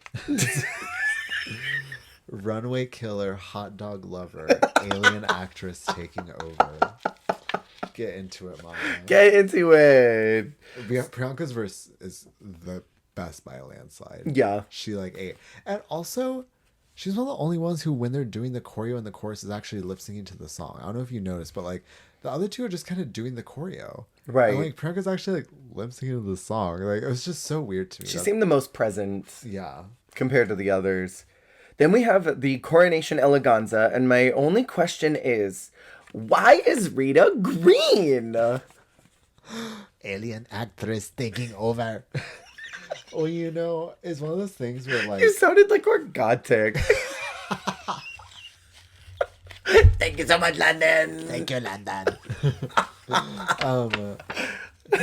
It's one of those things where like a queen was trying to establish something in their lore to the audience, but like failed to do so. A deep cut that did not make it. Well, because her whole like shtick is apparently that she's an alien disguised as a drag queen. I guess. But it's a bummer that we didn't find out until the last 15 minutes of the program.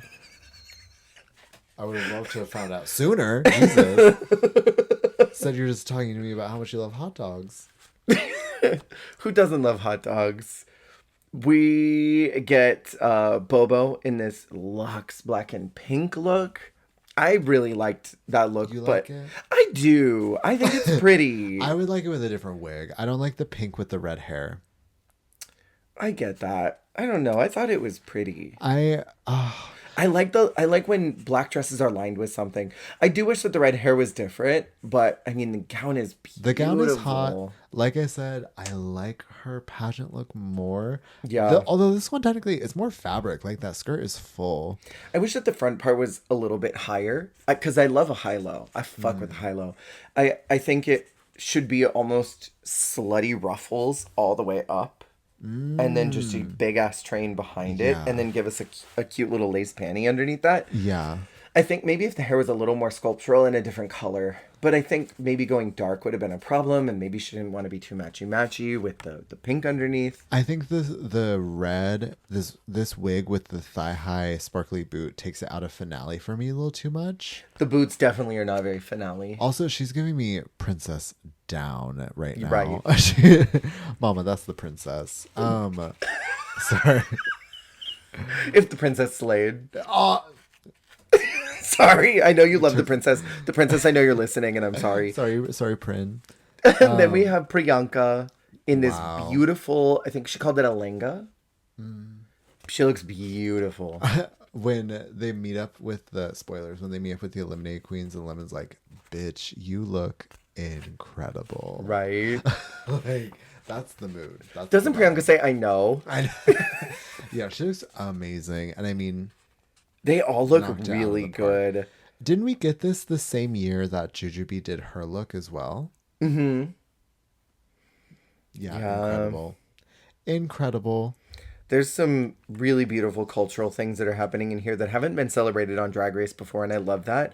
I want to talk really quick and just give a shout out in comparison to all the other queens in the room. Because I mean, I don't know if a lot of them were super exciting, but Alona's First Nations eleganza, Oh my gosh. the way that Yeah. she was able to transfuse her culture and her two-spirit nature, First Nations people, and create a drag look out of that in a way that was still respectful and still managed to be really heightened and Yeah. glamorous.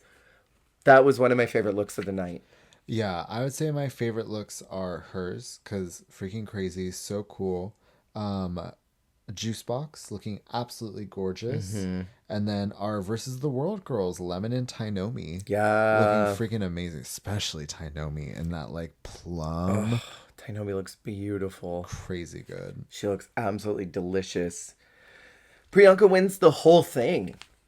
The Yeah. whole thing. I was really gagged. And I know I've been saying that all season. I was not expecting it. I think her runway really like solidified it. Right. That runway was so strong and so beautiful. I mean, it was the most beautiful she looked, and she looked like a winner. Like, I feel like because I agree with what you're saying is there's a certain amount of instability in her run, but then like I don't know, it's like you see her in that look and it's like that is a winner, like that is like a Yeah. regal, like put together, like someone who will carry the title.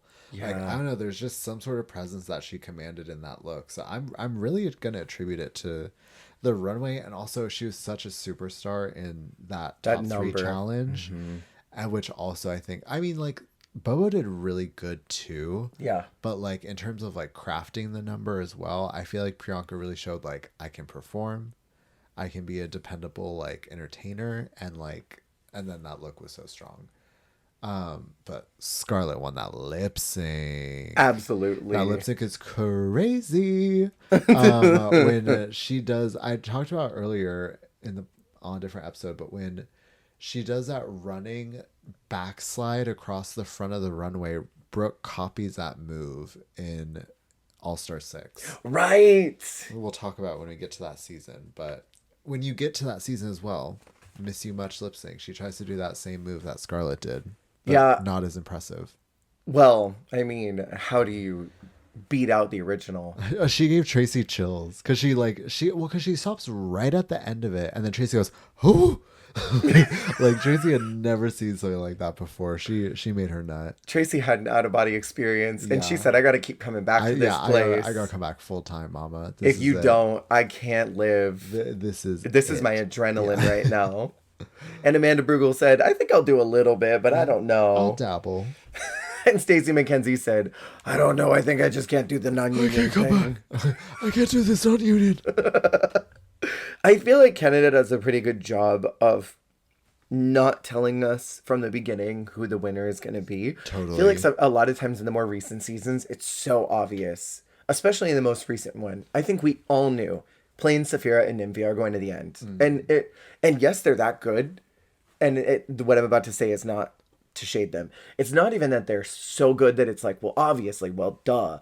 You could just sort of tell in the way that they're handled in that final product. Yeah. And I mean, they are that good. That is the thing. Yeah. But you can tell, like, Maya Mon LePage is not top 3. The way they edit her. Present the package a certain way, especially the mainline editors. Exactly. Especially mainline ones. We saw that with Sasha and Anitra. We knew they were going to the end based off of the very first episode. Yeah. And yes, they were that good, but also we could just tell. Where in Canada, I feel like from the very beginning, I think I just wasn't even noticing Priyanka. There were so many other people that I was noticing. Yeah. And they celebrate people and give space to them to a point where you're almost misdirected. Yeah. Where I thought Tainomi's getting such praise, such hype, she's going to go really far, only to go out like 3rd place. So I thought, okay, this season's doing it different. Yeah. Totally. And I feel like we see that with Isis, because I don't know if I totally noticed her. Giselle, 100% I thought was going to win from the moment I saw her. But I think that's just because Giselle has that energy like Tyra had. Oh, yeah. and BB, where it's like, I'm gonna win this.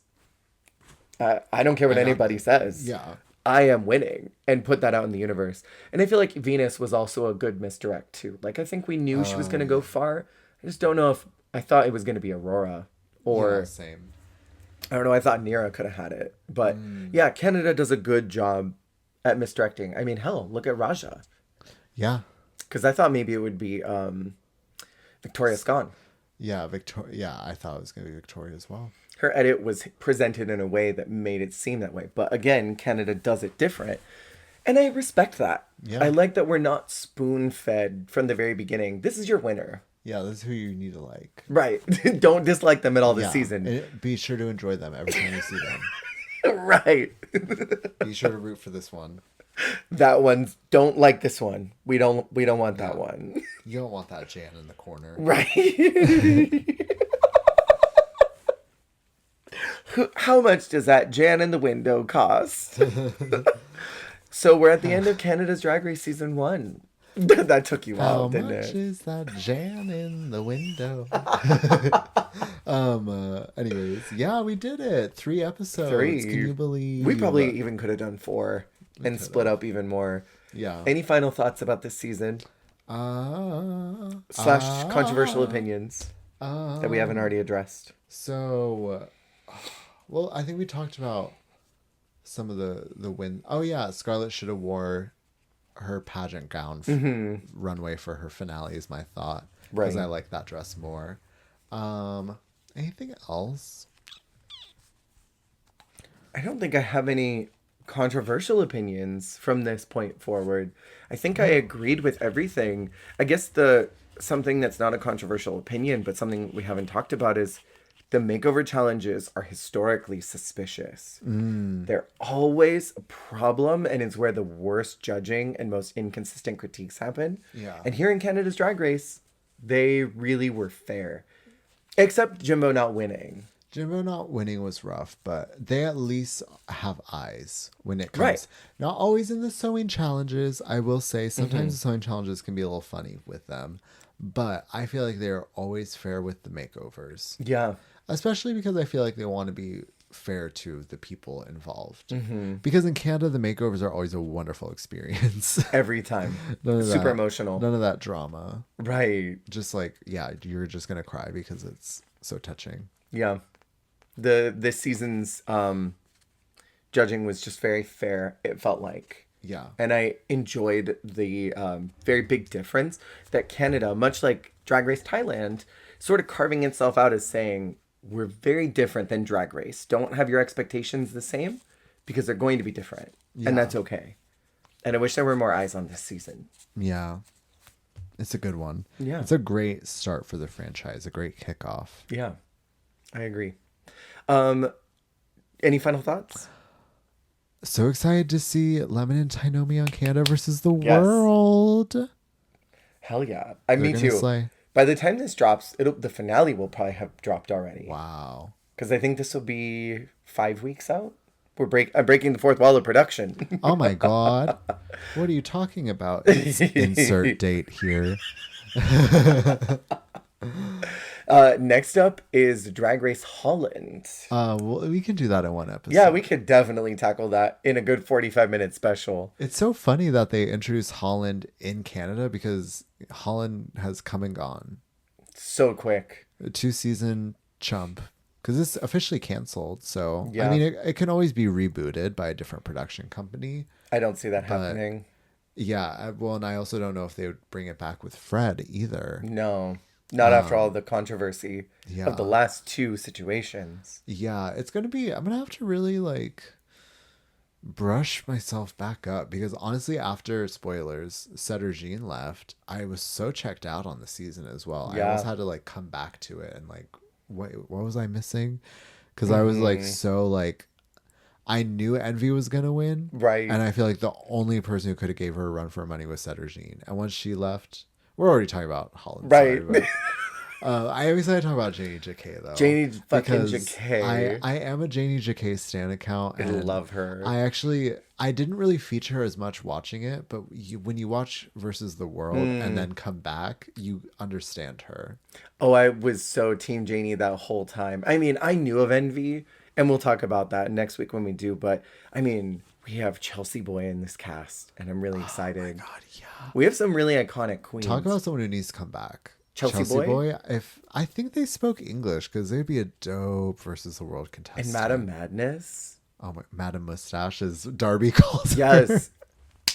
They're so hot. We're talking about Holland already. Well, that's the other thing. We're in the era now where I also can like line up my viewing of the season to my watching of IMHO. We're in the IMHO era as well of like I'm currently like hearing Darby, and this is when Auntie Chan is still there as well. Oh, yeah. Pre-Alexis. But yeah, that's so funny. Anyways. Thanks for hanging out and doing Canada season 1 with me. I had fun with this season. Yeah, we love Canada. Big fan. Thank you all for listening. We'll chat with you next week for Holland's Drag Race. And then we're going to delay talking about 13 by one more week. And we're doing a special different episode just to delay it one more week. I'm really excited about that. We'll talk about that when we get there. But have a fantastic week. Talk to you very soon. Remember, you're doing a fantastic job. You are doing the best you can, and that is all you can do. Goodbye. Bye.